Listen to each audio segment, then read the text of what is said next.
Paz e alegria de Jesus.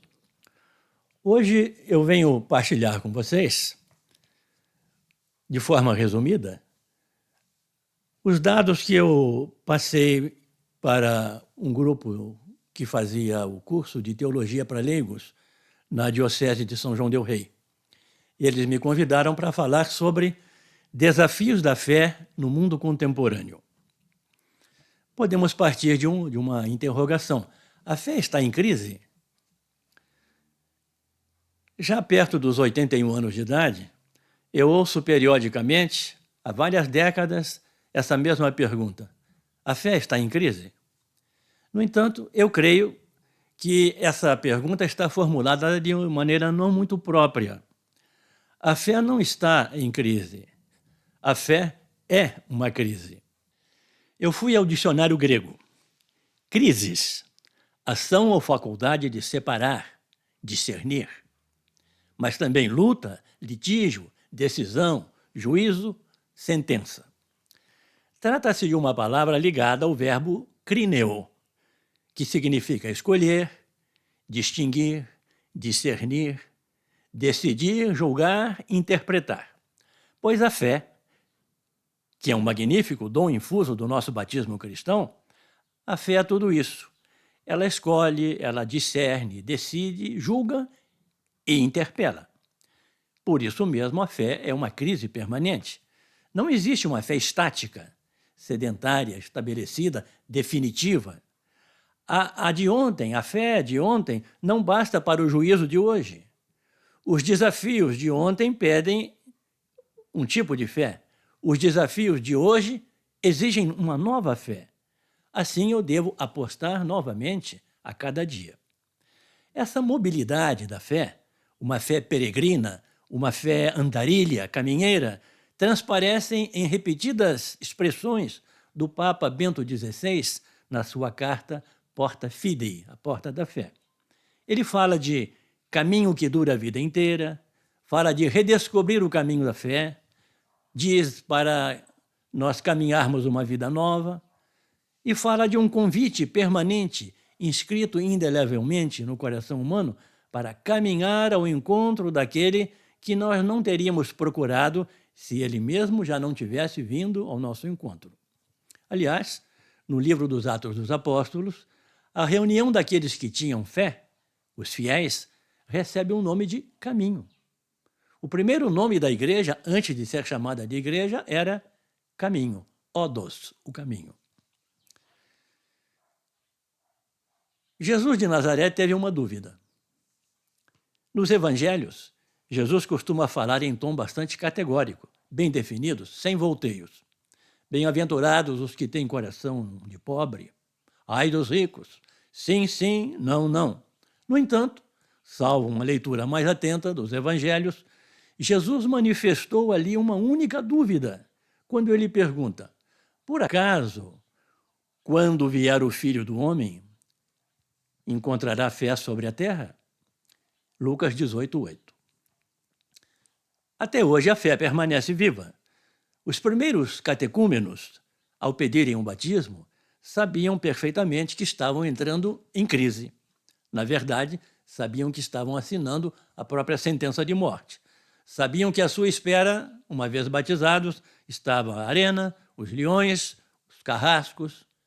Perguntem a Sebastião e Cecília e eles vão confirmar isso. Os primeiros bispos viveram em crise permanente, enviados ao exílio, ad metalla, quer dizer, às minas de metal, e ao cárcere. Recentemente, entre 1975 e 88, quando o bispo vietnamita Van Thuan passou 13 anos inteiros atrás das grades do governo comunista, ele precisou renovar o ato de fé diariamente. E ele escreveu: só o amor cristão pode mudar os corações. Nem as armas, nem as ameaças, nem a mídia. No entanto, aqui e ali, a chama da fé parece apagada, ou pelo menos hesitante, como brasa sob as cinzas. Vejam a avaliação do cristão oriental Paul Eudokimov. teólogo ortodoxo, profundo conhecedor dos padres da Igreja do Oriente.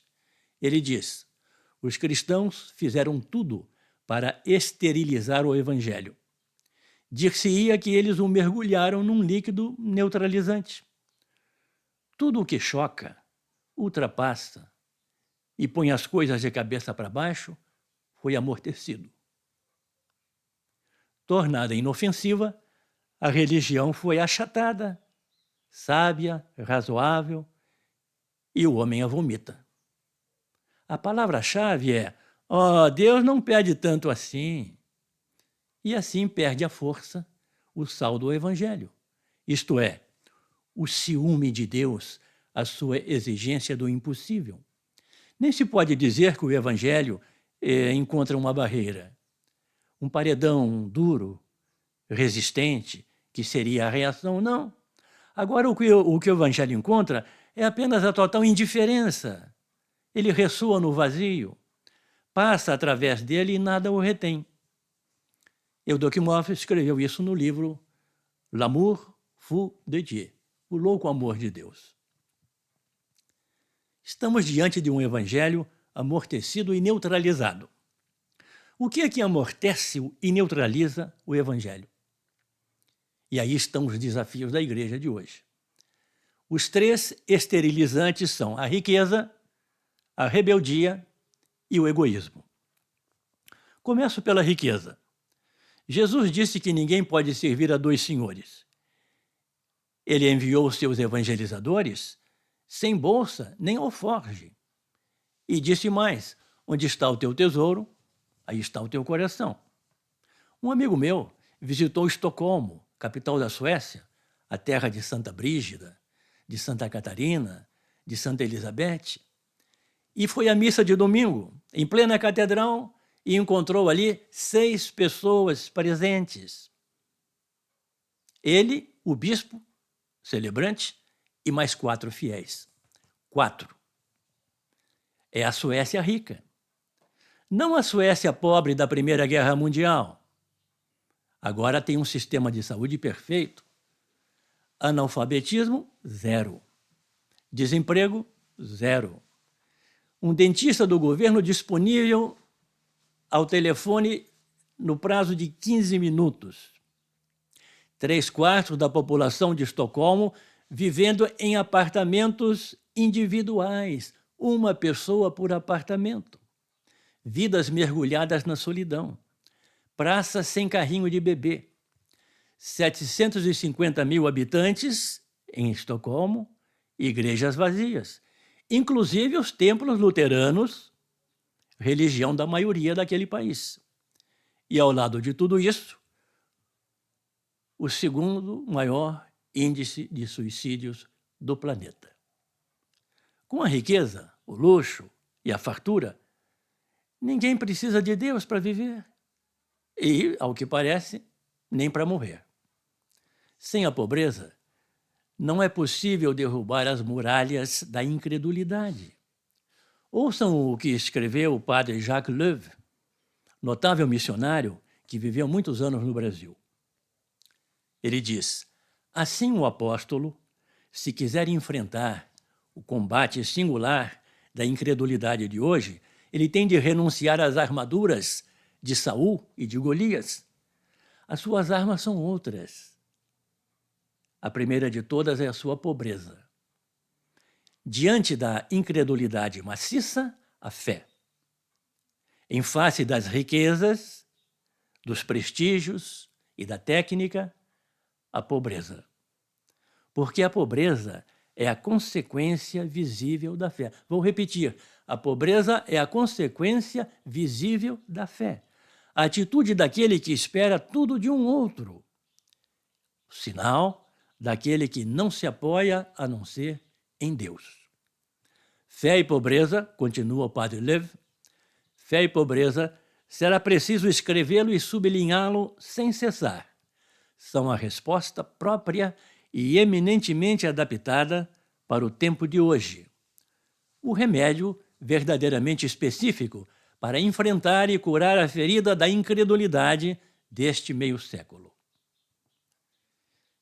É curioso como os bens materiais nos atraem e se apegam a nós magneticamente. Jean Vanier observa esta realidade em relação às comunidades cristãs. E ele diz: no começo de uma comunidade, no momento da sua fundação, a ação de Deus se faz muitas vezes sentir de modo muito tangível. A doação de uma casa, um dinheiro que chega de modo inesperado, a chegada de uma pessoa no momento certo ou outros sinais exteriores. Por causa da sua pobreza, a comunidade está toda dependente de Deus. Ela grita e Deus responde. Ela é fiel à oração. Ela vive na insegurança. Acolhe aquele que bate a porta, reparte com os pobres, tenta tomar as decisões à luz de Deus.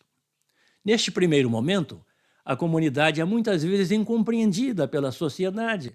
As pessoas julgam-na utópica, louca e é mais ou menos perseguida. Depois, com o tempo, essa loucura, aos olhos dos homens, consegue alguma coisa. Descobrem o seu valor ou a sua irradiação. A comunidade não é mais perseguida, agora é admirada. Adquire renome e notoriedade aos olhos dos homens e tem amigos que lhe dão o que precisa. Pouco a pouco, a comunidade enriquece, começa a emitir julgamentos e torna-se poderosa. Há então um perigo. A comunidade não é mais pobre e humilde, mas se torna satisfeita consigo mesma. Não recorre mais a Deus como outrora, não grita mais por socorro. Ela está segura da experiência já adquirida. Ela já sabe fazer tudo. Não toma mais as decisões à luz de Deus. Ela se torna fria na oração. Ela se fecha ao pobre e ao Deus vivo. Torna-se orgulhosa. Precisa ser sacudida e passar por sérias provações para reencontrar a atitude de criança, sua dependência de Deus. Alguns casos exemplares. Estou numa viagem de ônibus pelo interior. Sobem 2 agricultores, mãos calejadas, conversam entre si e eu consigo escutar. E um deles diz: o padre falou que se não lhe dermos um carro zero, ele não continua a dar assistência à comunidade. Mais adiante, descem os 2. Aí eu vejo à direita da estrada a capelinha, pobre, simples, quase miserável. E eu pergunto, não é um escândalo para a igreja? Segundo caso, em Taipas, São Paulo, na saída para Campinas, está a sede da comunidade Aliança de Misericórdia. Fundada há cerca de quase 20 anos, hoje, pelos sacerdotes italianos. Ali, em 7 anos, eles reuniram 300 jovens, rapazes e moças. Renovam anualmente a sua consagração. Eles deixaram família, trabalho, escola. Entre eles há médicos, advogados, professores, enfermeiras. Cuidam da população de rua, evangelizam os mendigos, prostitutas, drogados e traficantes. Dormem na calçada com eles. Eles mantêm casas de recuperação, creches, asilo para idosos, possuem grupos de música, de teatro, fazem programas de rádio e de TV. Um evento deles, chamado Talita Kum, permite o contato pessoal com 50.000 pessoas em um fim de semana. Trabalham na formação de casais, fazem adoração permanente ao Santíssimo Sacramento. Jejuam 2 vezes por semana. Possuem 2 mudas de roupa. Veste uma, lava a outra. Possuem um caixa que é zerado de 15 em 15 dias. Se houve algum dinheiro acumulado, é repartido com os pobres. E assim, eles continuam dependendo só da providência divina. Já estão em dezenas de cidades do Brasil e algumas do exterior. E o interessante é que existem filas de jovens esperando para entrar na comunidade que assumiu uma paróquia na favela. A Arquidiocese de São Paulo entregou para eles a igreja de Nossa Senhora da Boa Morte, perto da Catedral da Sé. Essa igreja permanece aberta 24 horas, com atendimento e alimentação para a população de rua. Já foram ordenados vários sacerdotes, entre eles, e há diáconos esperando a ordenação. Ali reina uma alegria que eu jamais encontrei em nenhum outro lugar. São pobres, felizes e alegres. Ali a fé não está em crise. Ali a fé se traduz em pobreza, obediência e amor aos pobres. E por falar em obediência, estamos diante do segundo ponto a ser meditado, especialmente a obediência da fé. Pelo menos em 2 passagens da carta aos Romanos, o apóstolo Paulo fala exatamente sobre a obediência da fé. Romanos 1:5, Romanos 16:26. A fé é, sim, uma obediência. Eu reconheço que a obediência está em crise. No índice analítico do documento de Aparecida, não aparece a palavra obediência. Sinal dos tempos? Em nome do diálogo, que, sem dúvida, é um grande valor, muita gente se sente agora no direito de contestar, discutir, recalcitrar diante das propostas de Deus e da Igreja. E a rebeldia gera frutos imediatos de divisão interna e de escândalo externo. Quando o noticiário trata de temas polêmicos associados à doutrina da Igreja, células-tronco, aborto, celibato, uso de embriões como material de pesquisa, etc., imediatamente a mídia sabe exatamente a quem entrevistar os nossos irmãos rebeldes. A Congregação para a Doutrina da Fé, em 1990, quando dirigida pelo então cardeal Ratzinger, precisou lembrar que, no diálogo, deve dominar uma dupla regra quando está em questão a comunhão da fé. Vale o princípio da unitas veritatis, a unidade da verdade. Quando persistem eventuais divergências que não põem em risco esta comunhão, será salvaguardada a unitas caritatis, a unidade da caridade. A atitude rebelde se estende à própria palavra de Deus, quando alguém se arvora a repreender o próprio ensinamento dos apóstolos. Lembrar o livro de Paul Knitter, publicado em 85, intitulado No Other Name, é uma interrogação. Nenhum outro nome? E para desmentir o ensinamento de Pedro, quando este afirma que nenhum outro nome nos foi dado debaixo do céu para nossa salvação, exceto o nome de Jesus. Atos 4:12. A desobediência e a rebeldia costumam atuar sob o disfarce da liberdade de expressão, do diálogo, do pluralismo ideológico ou religioso, ou simplesmente do pragmatismo. É muito mais prático admitir o aborto provocado e a contracepção indiscriminadamente do que manter o ensinamento moral e pastoral da Igreja.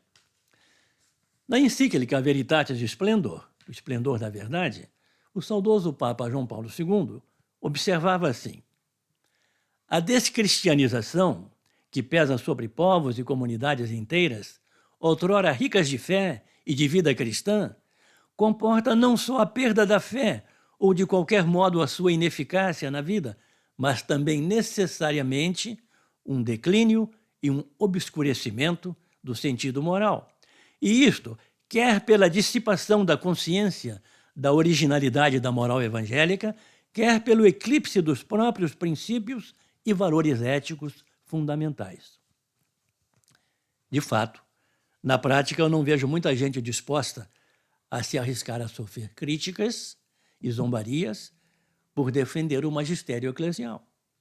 Ao contrário, o que eu acompanho é o sofrimento de vários bispos diante da rebeldia do clero, da sua falta de identidade eclesial, de seus gestos contra a unidade do povo de Deus.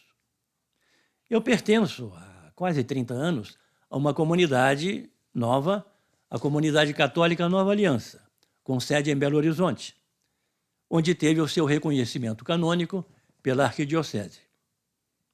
Nosso carisma é obediência amorosa e incondicional à igreja. Até mesmo freiras já zombaram de nós, dizendo: obedecer à igreja? Que absurdo! Nós temos de obedecer a Deus. Como se a nossa relação com Deus não passasse por mediações humanas. Como se obedecer ao bispo não fosse obedecer a Deus. Essa fratura da obediência quebra também a unidade, favorece sectarismos e tantas vezes acaba na mídia, que se aproveita alegremente dos rebeldes para voltar a bater na velha tecla do absolutismo papal.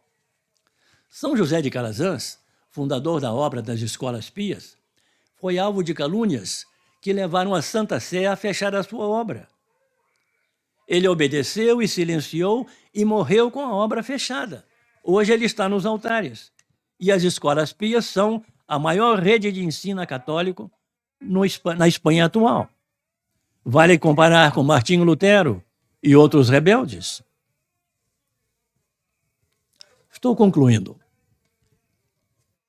Eu conto com a compreensão dos ouvintes, porque não havia tempo para tratar do relativismo, do secularismo, do racionalismo contemporâneo e de também outros temas habituais do campo semântico da fé em perigo.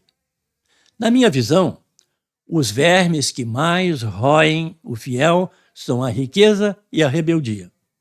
Nós precisamos voltar à palavra de Deus em sua integridade. Recentemente, na exortação apostólica Verbum Domini, o Papa Bento XVI escrevia: quando o homem, apesar de frágil e pecador, se abre sinceramente ao encontro com Cristo, ele começa uma transformação radical. A todos que o receberam, deu-lhes o poder de se tornarem filhos de Deus. João 1,12. Receber o Verbo significa deixar-se plasmar por ele, para se tornar, pelo poder do Espírito Santo, conforme a Cristo, ao Filho único que vem do Pai. É o início de uma nova criação. Nasce a criatura nova, um povo novo. Aqueles que creem, ou seja, aqueles que vivem a obediência da fé, nasceram de Deus. João 1,13. E agora são feitos participantes da vida divina, filhos no Filho. Vou lembrar um curto episódio da minha experiência como evangelizador. Depois de 30 e tantos anos de estrada, 360 viagens missionárias, 5 anos numa equipe de pastoral carcerária, na casa de detenção Dutra da Ladeira, em Belo Horizonte. Toda quarta-feira, lá no presídio, nós fazíamos a pregação do Evangelho, com cânticos, orações e, quando possível, com um padre confessando os internos, que era o nome dos bandidos, e a celebração da Eucaristia. Um dia, logo antes da Santa Missa, um dos presos se adiantou, aproximou-se de mim com um papelzinho na mão. E ele perguntou: podem colocar essa intenção na missa? Havia um nome escrito no papel. E eu disse: claro que sim, podemos sim. Quem é ele? E ele respondeu friamente: é o cara que eu matei. Depois de um tempo de escuta da palavra de Deus, o homicida estava preocupado com a salvação da alma da sua vítima. Depois disso, eu não posso mais deixar de crer no poder infinito da palavra de Deus. A palavra de Deus é uma luz para o nosso caminho.